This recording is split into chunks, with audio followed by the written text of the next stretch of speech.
hoy es un día de ley de leyes aquí en Síntesis, porque está Leo Sierra y Fidel Pichardo con nosotros. ¿Cómo les va? Yo estoy maravillosamente bien, ya estamos en diciembre, miércoles, mitad de semana. Ajá. Y yo veo ya que el clima cambió en la mañana. Está más fresquecito, más ¿eh? fresco. Está más Sí. fresquecito. Las noches son más largas. ¿Quién le dijo? A mí Sí. siempre se me hacen cortas. Y sobre todo ya el pueblo está más alegre, estamos más... Vamos a hablar en de eso fiestas mañana. navideñas. Ajá. Mañana. Hoy todavía no está tan alegre. Ajá, ¿y por qué? Hoy es 5 de diciembre, el día que se dice que el gobierno va a pagar el doble sueldo o a iniciar el pago del doble sueldo, por lo menos los empleados públicos. Ya Fidel cobró su doble sueldo, ya. ¿De verdad? ¿Dónde que yo voy? Aquí. Ya Fidel cobró su doble sueldo y él está contento por eso. Yo cobré el cuádruple sueldo. Ajá. Yo mismo me lo doy. ¿Usted se lo paga usted mismo? Yo mismo me lo doy. Señores, buenos días. Sí, nosotros estamos felices siempre de venir los miércoles a compartir con el público que nos honra con su presencia a esta hora y con su audiencia. Estamos felices. Un saludo a nuestros amigos en el exterior que por Facebook Live nos honran también con su audiencia. Nos reportan audiencia en Nueva York, le decía en Orlando, Daytona Beach. Poco común, ¿verdad? Porque Daytona es más americanizado. Eso está acá, al este. Exacto, hay menos latinos. Y nos reportaron audiencia de allá, Boston, desde Venezuela, unos amigos también nos han reportado audiencia. Quiere decir que tenemos un público muy diverso, tenemos un público latino. Ya las redes sociales han universalizado las opiniones que uno emite desde cualquier punto del planeta. Teniendo redes sociales se puede accesar a toda la información al instante, incluyendo, obviamente, los comentarios que se hacen desde el programa Síntesis y en el día de hoy, Síntesis, Derecho y Justicia. Y a los que están en cama, Fidel. Claro. Los que están en cama. Tenemos un gran público. Muchas veces estamos los que tenemos el privilegio de poder esporádicamente exponer nuestros puntos de vista, nuestras opiniones, nuestras humildes opiniones a través de los medios de comunicación. Tenemos la preocupación natural de cuánto público nos está viendo, cuánto están calando nuestras opiniones y si estamos contribuyendo de alguna manera a la educación jurídica, la educación en relación al sistema de justicia o en sentido general, en términos políticos, sociales, de la República Dominicana. Porque el interés de este programa, efectivamente, desde su nacimiento, es la educación, orientación y educación con todo el respeto posible de la población dominicana. Contribuir con un pequeño grano de arena a través de nuestras humildes opiniones, repito, a que el pueblo conozca nuestro punto de vista, nuestro humilde punto de vista, reitero la humildad, y que de alguna manera pueda tomar decisiones informadas, ¿verdad? En el día de hoy, Leo, y quiero tocar ese tema casi de inmediato. Creo que ayer estaba el Consejo Nacional de la Magistratura reunido para ver las objeciones. ¿Hoy comienzan las entrevistas o es mañana? No, comienzan hoy, mañana y pasado mañana, 5, 6 y 7. Hoy comienzan las entrevistas. Resulta, queridos televidentes, que el Consejo Nacional de la Magistratura convocó a todos los interesados que calificaran para posiciones en altas cortes, específicamente el Tribunal Constitucional, donde se van a elegir creo que cuatro miembros, y en el caso de la Suprema Corte de Justicia, donde se van a elegir otros tantos, ¿verdad? Pero eso no es ahora lo de la Suprema Corte de Justicia. No, previamente, y tiene sentido, se van a elegir los jueces del Tribunal Constitucional porque, debe ser así porque el presidente de la Suprema Corte de Justicia actual es miembro del Consejo Nacional de la Magistratura, le corresponde como presidente de la Suprema Corte de Justicia así como un segundo juez de la Suprema Corte de Justicia, que en este caso recayó en el magistrado Fran Soto, quien fue elegido por sus pares, o sea, por los demás miembros del Pleno de la Suprema Corte de Justicia para representar a la Suprema, como segundo representante de la Suprema ante el Consejo Nacional de la Magistratura. La metodología escogida ha sido propuestas tanto de la sociedad civil como de términos personales o todas las fuerzas de la nación o en términos particulares, propuestas para las candidaturas. Estas propuestas fueron depuradas tomando en cuenta el perfil tanto académico como el perfil profesional, doctrinal de cada uno de los aspirantes. Luego de una depuración de esos perfiles, porque estamos hablando nada más y nada menos que ser juez del Tribunal Constitucional o de la Suprema Corte de Justicia en términos posteriores, cualquiera no puede ser juez de las más altas cortes del país. Entonces, luego de depurar ese perfil, se van a hacer entrevistas públicas a cada uno de esos precandidatos que han sido depurados. Esas vistas públicas comienzan hoy, ¿verdad, Leo? Sí, 3 días. La metodología que hemos visto en los años, en sesiones anteriores del Consejo, es una entrevista con preguntas, ¿verdad?, a los candidatos a esas posiciones. Esa metodología no está del todo mal. Yo tengo una sola crítica, es que se nota de alguna manera que a algunos preseleccionados se le hacen preguntas como muy simples, muy leves, muy elementales, y a otros se le ponen en China, ¿verdad? De acuerdo con los intereses de el que está interrogando, ¿verdad? Se le nota mucho el refajo. Ahora bien, a ese nivel, una pregunta simple, una pregunta compleja en relación a temas jurídicos, no debe ser mayor inconveniente para un individuo, un profesional que aspira a ser juez del Tribunal Constitucional o, cuando sea el caso, juez de la Suprema Corte de Justicia. Porque más que esas preguntas se le van a presentar en su ejercicio, en caso de ser escogido, no preguntas, sino una serie de problemáticas muy complejas que van a impactar no solamente los casos coyunturales que se conocen, sino que van a determinar jurisprudencias o precedentes que van a servir de cimiento, de zapata, para decisiones en todos los tribunales del país. Porque las decisiones de la Suprema Corte de Justicia sirven de base jurisprudencial, de precedente, de lineamiento jurídico para los tribunales inferiores, las Cortes de Apelación y los tribunales de primera instancia.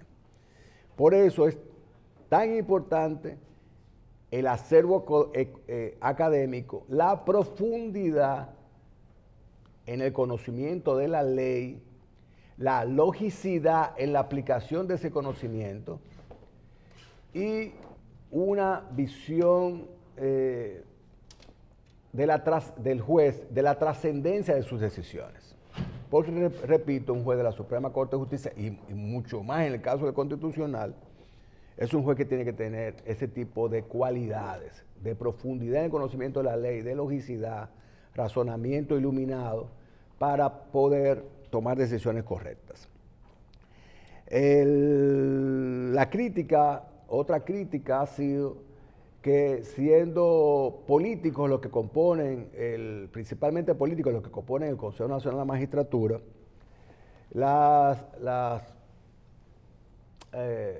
las elecciones tienen un carácter también político, o sea, son criterios políticos para la selección. Bueno, yo decía, como contrapartida a la crítica de que fueran políticos los que componen el Consejo Nacional de la Magistratura, que esos políticos tienen la legitimidad de haber sido elegidos por el pueblo.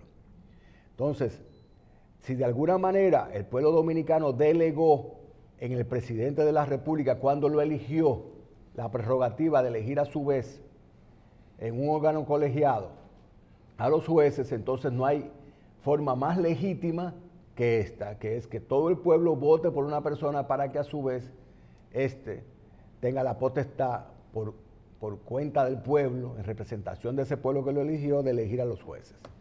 Igualmente, en el caso de los senadores, los diputados, que son miembros del Consejo. Bueno, creo que en el caso del Procurador General de la República tiene posibilidad de participar, pero no sé si su voto es decisivo o no. ¿O el miembro del Consejo, Bien, Fidel? Bien, es decisivo en el sentido de si tiene cierta autonomía de la votación que realiza el presidente de la República siendo un subalterno directo de este. Esa es una de las falencias que tiene la autonomía del procurador en este aspecto. Bien, esa es la metodología que poseemos y estos son los precandidatos que tenemos. Todos, desde mi punto de vista, con la capacidad para ser elegidos jueces de la Suprema Corte de Justicia. A veces la metodología de escogencia es criticada. Yo lo que creo que tenemos que evaluar a esos hombres ex post, o sea, después de ser elegidos, a través de sus decisiones, de la forma prudente en que debe manejarse, la forma frugal en que debe manejarse y la profundidad de sus decisiones. Tenemos que juzgar a los jueces, nosotros, la población, tenemos que juzgar a los jueces a través de sus decisiones, no a través de sus orígenes políticos, porque posiblemente en República Dominicana existan muy pocas personas abstraídas de la política, sustraídas de la política, que puedan decir de alguna manera que no tienen una simpatía o un vínculo político. Es poco probable. Entonces, con el material, con lo que tenemos a mano, que es los profesionales del derecho en República Dominicana, muchos con muy alta calificación y sobre todo los que han sido preseleccionados para ser elegidos como jueces, cualquiera que sea elegido, tiene la capacidad. Lo importante es que entiendan que en sus roles de jueces ya tienen autonomía a partir de su elección, porque luego que son elegidos son inamovibles. A la población que entienda que los jueces del Tribunal Constitucional y de la Suprema Corte de Justicia, luego de que son elegidos, son inamovibles. O sea, nadie los puede quitar, a menos que venzan sus periodos, a menos que cumplan la edad límite para la posición, o a menos que, y salvo que cometan una falta muy, pero muy grave, que implique un juicio disciplinario y la separación de sus funciones. Pero son inamovibles, quiere decir que ya no dependen de quienes los eligieron. Esa cualidad debe ser asimilada, debe ser entendida por la población, pero debe ser asimilada por los jueces que vayan a ser elegidos. Que en su interior no le deban agradecimiento más allá que el formal a aquellos que lo eligieron, pero que en sus decisiones, luego que estén en la posición, no se acuerde de quienes los eligieron, sino que se inclinen por la aplicación de la ley y la justicia, ¿verdad? Esa es la aspiración. Deben ser malagradecidos, en todo caso, de las personas que los eligieron coyunturalmente.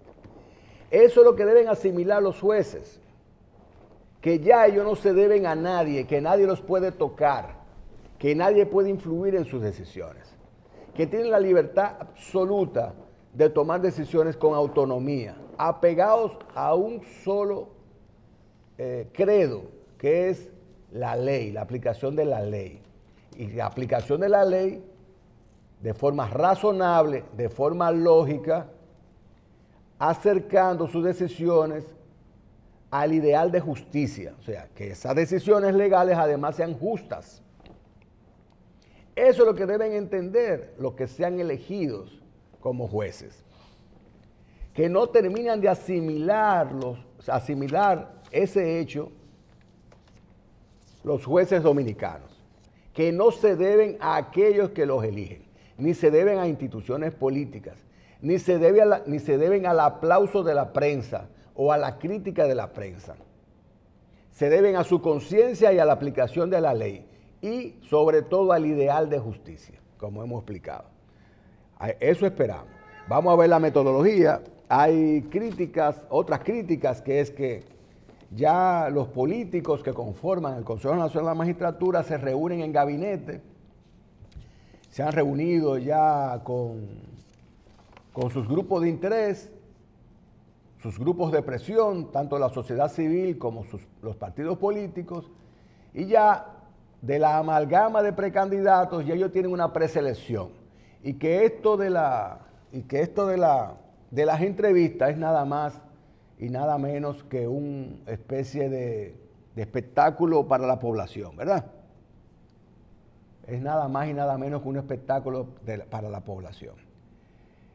Bueno, mi opinión particular es que hay un alto porcentaje de espectáculo para la población y que ciertamente, esa es mi opinión particular, ciertamente los políticos que conforman el Consejo Nacional de la Magistratura, dentro de los precandidatos, ya tienen a sus favoritos y ya tienen una preselección y ya tienen a las personas que desde su punto de vista convienen más a sus intereses, sean políticos o económicos.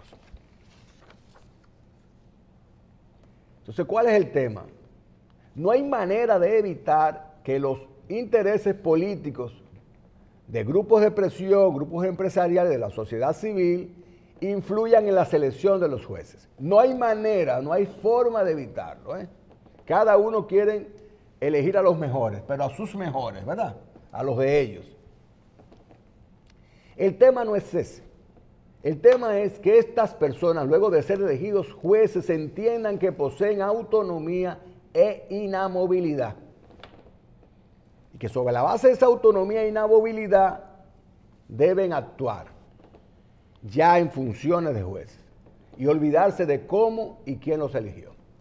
Porque ciertamente las influencias de la sociedad civil, de los grupos empresariales, del grupo de presión y de los partidos políticos sobre todo, está latente y va a determinar quiénes van a ser elegidos y quiénes no.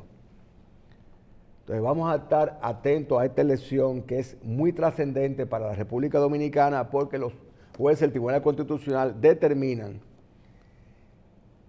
los criterios de interpretación de la Constitución, que es la ley madre, la ley principal de la República Dominicana. Y con eso no podemos jugar.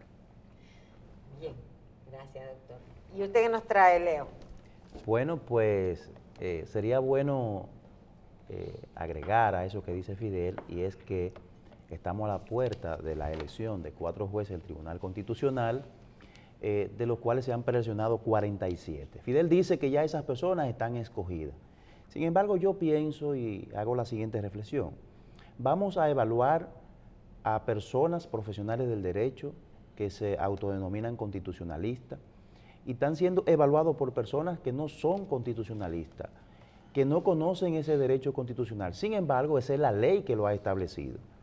Pienso yo, y una sugerencia a futuro, es que esa evaluación debe ser más democrática y poner las preguntas en un bolso y que el propio evaluado escoja esas preguntas. Ahora bien, una tómbola. Lo que ha dicho Fidel es que a esos participantes no se van a evaluar por la respuesta que den, e incluso llegas a decir que son benignas a veces las preguntas. O malignas cuando no Pero quieren. como quiera se va a decir ahí, como quiera se va a decir, se va a hablar de que lo que se escogieron era porque estaban preseleccionados o porque responden a un determinado criterio político. Ya se vieron las primeras cosas que dijeron que estaban vetados, si tenían inclinaciones o conocimientos de participación en algún partido político. Ninguno va, lo que pasa es que el propio órgano... No existe una persona no habría. El propio órgano es político. Entonces, claro, como quiera van a decir, lo que esperemos es que estén contaminados o no, sean políticos o no. Lo importante es que estas personas, cuando lleguen allí a ejercer su cargo de juez, sean realmente jueces imparciales, objetivos, de la manera más racional posible. No es que lo sean al máximo, pero que sean lo más racional posible.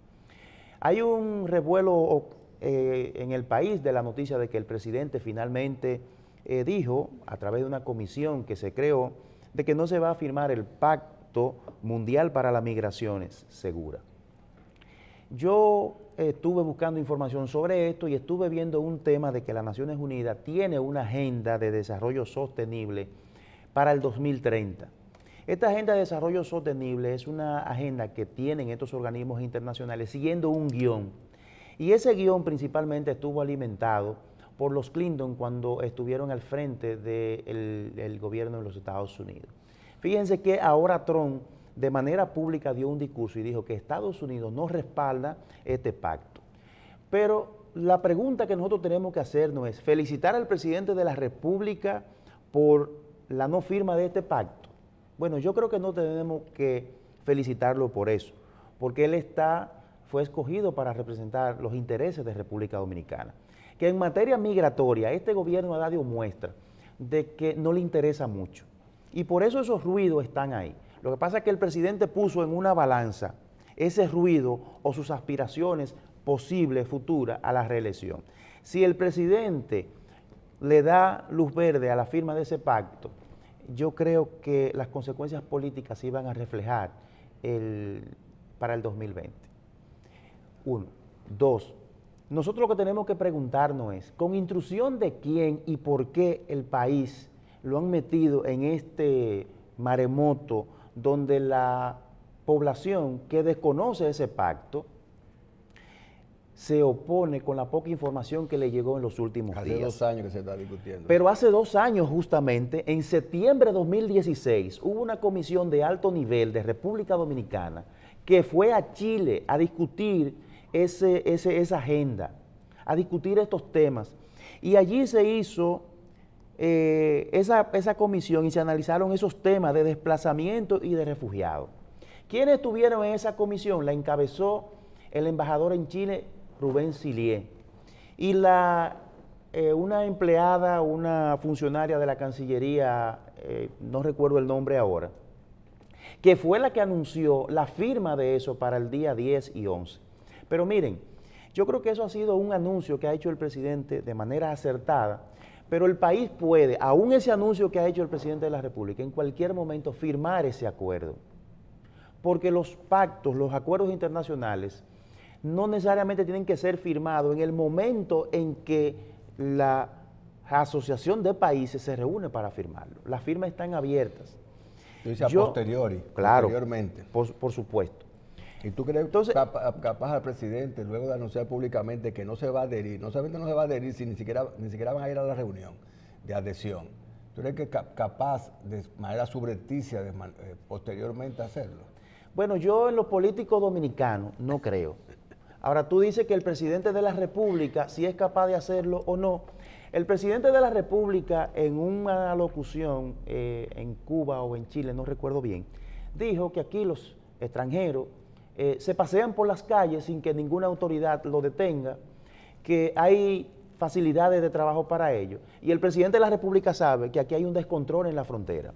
Y el presidente de la República sabe que aquí no se está haciendo nada para controlar la migración, especialmente de los haitianos, que cruzan esa frontera en busca de mejor vida. Pero hay otros que no cruzan en busca de mejor vida, que lo utilizan de puente, pero hay otros que vienen también a delinquir. Y el presidente lo sabe. Entonces yo no puedo decirte, Fidel, si yo creo o no, yo tengo que hablar a partir de hechos.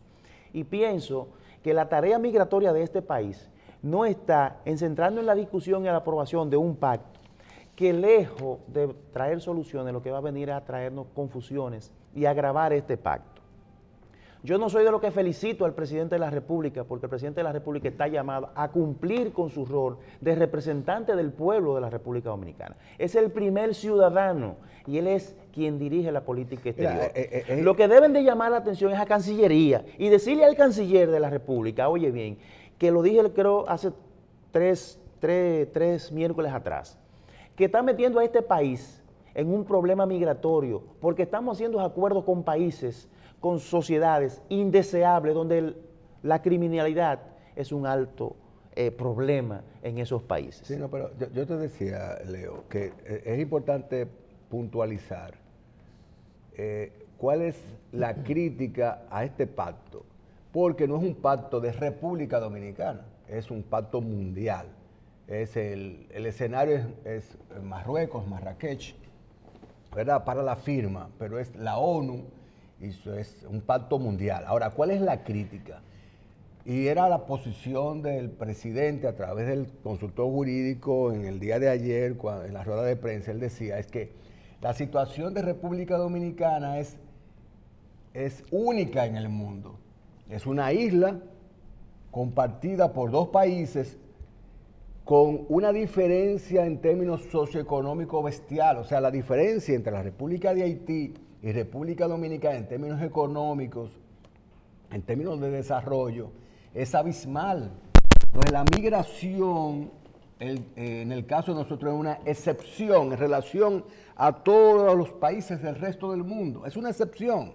Y nosotros no podemos suscribir, según los argumentos, yo estoy de acuerdo, del presidente de la República a través del consultor jurídico en su rueda de prensa, era que nosotros no podemos suscribir un pacto, aunque sea general y no vinculante, entre comillas, porque ese instrumento jurídico internacional, aunque no sea vinculante, entre comillas, puede ser utilizado como excusa para las decenas de miles de ciudadanos haitianos, principalmente, que emigran ilegalmente hacia República Dominicana y se pueden abrazar de este pacto mundial, se pueden abrazar de ese pacto para evitar su regulación, abrazarse de este para forzar a República Dominicana a invertir dinero que no tiene, porque somos un país pobre, ¿me entiendes? Entonces esa es la razón principal, es que nosotros,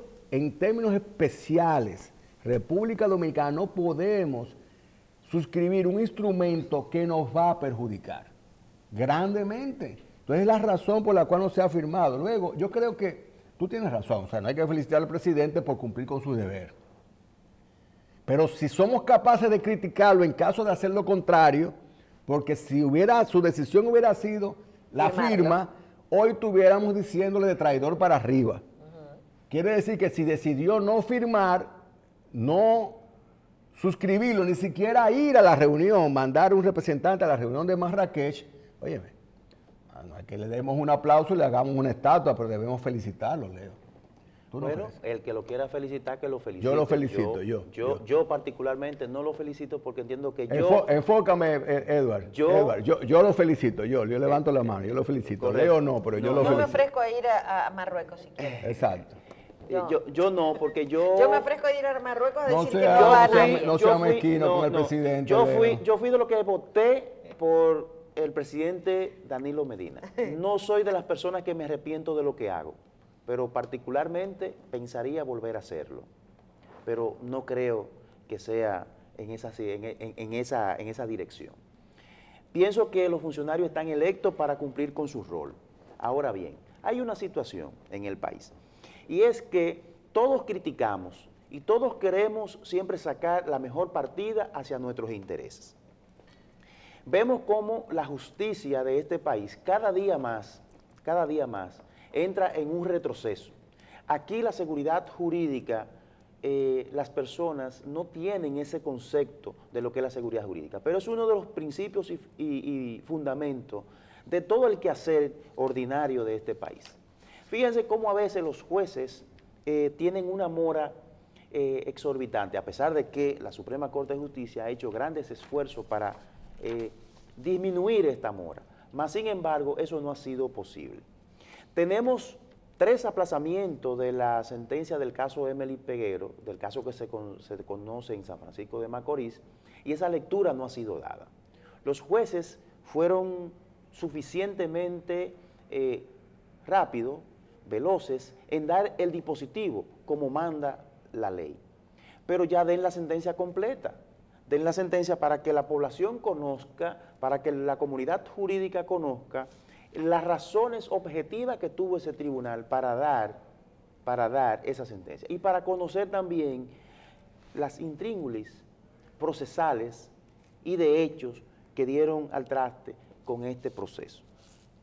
Nosotros esperamos que en los próximos días ya el tribunal definitivamente dé su sentencia. Un tema que en estos días se está complicando demasiado es el tránsito. Y nosotros tenemos una ley de reciente creación, que es la Ley de Tránsito y Movilidad. Y con esta la creación de un instituto que se llama el Intran, que es el órgano rector. Pero parece ser que este órgano está acéfalo. Parece ser que todos aquellas expectativas que teníamos con esta ley se han desvanecido.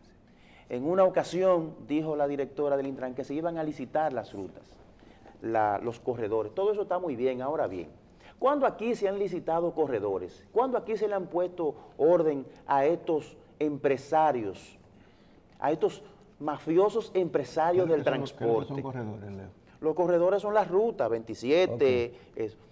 ¿Cuándo se le han puesto estos controles? ¿Se lo van a poner ahora? Ah, bueno, magnífico, qué bien. Pero yo lo que quiero es tener un tránsito viable. Yo quiero tener una ciudad donde a mí se me permita que voy a hacer una diligencia y tenga un parqueo disponible. Por ejemplo, la AME fue, la otrora AME, hoy DGCET, fue y señalizó conjuntamente con otra institución del Estado el Palacio de Justicia de la Feria. Y ahí señalizaron. Y ahí se crearon alrededor, en la calle, por supuesto, alrededor de 100 parqueos. Pero entre el Congreso, el Ayuntamiento, la Suprema Corte de Justicia y todas las instituciones que están ahí, tienen que haber alrededor de 700 a 1000 empleados. ¿Dónde se parquean los usuarios que van ahí? O se parquean en la acera. Aquí hay una anomia, no solamente de leyes, sino también de decisiones. Y pienso que los funcionarios públicos deberían tener una guía que el que está arriba pues tenga una visión más programática, ¿verdad? Y que las cosas se hagan de manera planificada. Necesitamos realmente el Intran, necesitamos nuevas leyes, pero necesitamos gente que la aplique y gente que tenga la conciencia de lo que está haciendo. No es por carita, no es por un currículum, y eso es lo que va a pasar en la elección de los jueces, que se van a tomar en cuenta las caritas, los currículums y el amiguismo. Ojalá se escojan, aún así, se escojan a los mejores que puedan representar los intereses, ¿no?, del país, porque de lo contrario seguiremos como estamos. De lo contrario tendremos solamente una frontera en papeles. De lo contrario solamente vamos a tener grandes instituciones en leyes, y de lo contrario vamos a seguir con esta situación que nos está agobiando a todos, donde los funcionarios, donde los que están a cargo del gobierno, por cumplir con su deber, hay que aplaudirlo. Qué duro está Palabras Leo. han habido. Qué duro está Leo. Vino duro y curvero. Sí. Pero yo creo que la decisión fue la correcta, Leo. Y no es cuestión de felicitar o no. El hecho jurídico de no firmar está ahí. Las razones y las motivaciones para no adscribirse a este pacto mundial fueron claramente expresadas por el Consultor Jurídico del Poder Ejecutivo, y fue aparentemente también una decisión legítima, porque la mayoría de la población, por lo menos la mayoría de lo que uno escuchó, yo escuché muy pocas voces a favor. Ese es un análisis que hay que hacer, Marcela, Leo, queridos televidentes. ¿Quiénes estaban a favor? La población, anotar. Jorge Prats. No me refiero específicamente a Eduardo Jorge. Porque Eduardo Jorge expresó razones de tipo jurídica, ¿no? Pero ¿quiénes estaban a favor? Anotar. Para que verifiquen que hay un común denominador en las opiniones de esas personas.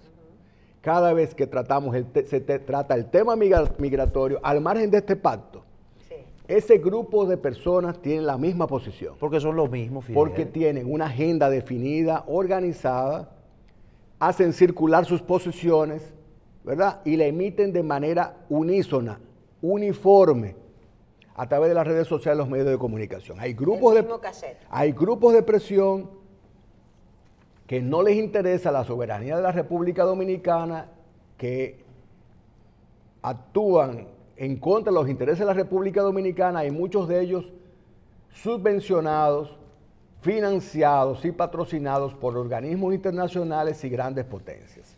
y tienen una agenda común y una opinión común. Yo no tengo que escuchar la opinión de algunos de esos grupos porque la conozco de antemano. Son las posiciones antinacionales enmascaradas detrás de derechos humanos para los ciudadanos haitianos que vienen a República Dominicana, olvidándose que somos un país pobre que no puede asimilar más migración, con el dolor del alma, porque sabemos que la migración haitiana es una migración de naturaleza principalmente económica y que si yo fuera haitiano hiciera lo mismo que ellos, pero yo no lo soy, yo soy dominicano. Y resulta que nosotros que somos un país pobre, una familia pobre, una comunidad pobre, con muy buen corazón, hemos asimilado una gran cantidad de ciudadanos haitianos, pero no podemos más, ni nos pueden pedir más, porque entonces la miseria en República Dominicana va a ser generalizada y toda la isla va a ser una isla de miseria, ¿verdad? Porque no podemos más. Esa es la situación. Al margen de esto, tengo 30 segundos, Marcela. Ok, en 30 segundos. Este es el Día de Derecho y Justicia. Yo quería felicitar la posición de un jurista que además es amigo, Marino Alcevit. Es Alcevit, el Cevif. Apellido más interesante tiene Marino, ¿eh? Eso es Cocolo, no sé, debe ser Cocolo, pero Campero, no me acuerdo. Pues Marino Alcevit está defendiendo, ha asumido la defensa como abogado de un individuo de nombre Gabriel Villanueva, imputado de la muerte de su exnovia Andrea Celea, de 21 años, en un hecho ocurrido el día 1 de septiembre. Se le acusa de haberla asesinado, haberla empujado de una quinta, sexta planta de un hotel, ¿verdad? Una octava planta de un hotel. Y él está preso. Marino Alcevit ha asumido la defensa. ¿Por qué quiero felicitarlo? Porque Marino Alcevit, el Cevif, está haciendo una defensa, primero honesta, segundo bastante profesional. En el día de ayer era la revisión de la medida de coerción de este individuo. O sea, después de 3 meses de prisión le corresponde una revisión obligatoria para ver si debe ser mantenido en prisión o no. Pues este abogado, colega y amigo, subió a estrado y dijo que él no se oponía a que su propio cliente se mantuviera en prisión. Óigame bien, él subió a estrado y le dijo al juez, magistrado, la fiscalía dijo, sí, que se mantenga la prisión. Y él dijo, sí, yo estoy de acuerdo en que se mantenga la prisión preventiva. Porque el hecho, según sus palabras, es tan grave, tan gravoso, del posible asesinato de esta joven, que mi cliente, su propio cliente, ¿verdad? Mi cliente debe estar preso. Es mejor que esté preso. Esa es la posición de honestidad profesional, porque él pudo haber dicho que se ordenara la libertad y no era pecaminoso, porque ese es su trabajo, ¿verdad, Leo? Claro. Sin embargo, tuvo la honestidad profesional de decir, no, yo prefiero que mi cliente esté preso, porque el hecho es de una naturaleza tan grave que yo, que soy su defensa, prefiero que él esté preso porque él debe estar preso. Es una posición correcta. Además, lo escuché diciendo que la fiscalía debe tener toda la libertad posible para buscar todas las pruebas contra su cliente. Eso es cierto, aunque él no lo diga. Pero decirlo es de honestidad profesional plausible, porque Marino el Cevif, y no se esperaba menos de él, es un profesional acabado, serio, ya de larga data, un excelente abogado que está haciendo una defensa además inteligente. Pero lo que quiero resaltar en este momento es la honestidad profesional de su posición. No solamente debemos resaltar y criticar lo malo, también debemos resaltar lo que es correcto en la profesión del derecho. Bien. No todo el mundo es igual, ¿eh? Ahí deben de hacer una investigación en ese caso. Sí. Porque salieron unos audios ayer diciendo que hay una grabación de los familiares de la joven en una conversación del procurador, que la Procuraduría desmintió ayer. Entonces, si esos audios están rodando, hay que investigar eso. Bueno, pero que la señora sea, según el audio, amiga o no del procurador actual, es indiferente.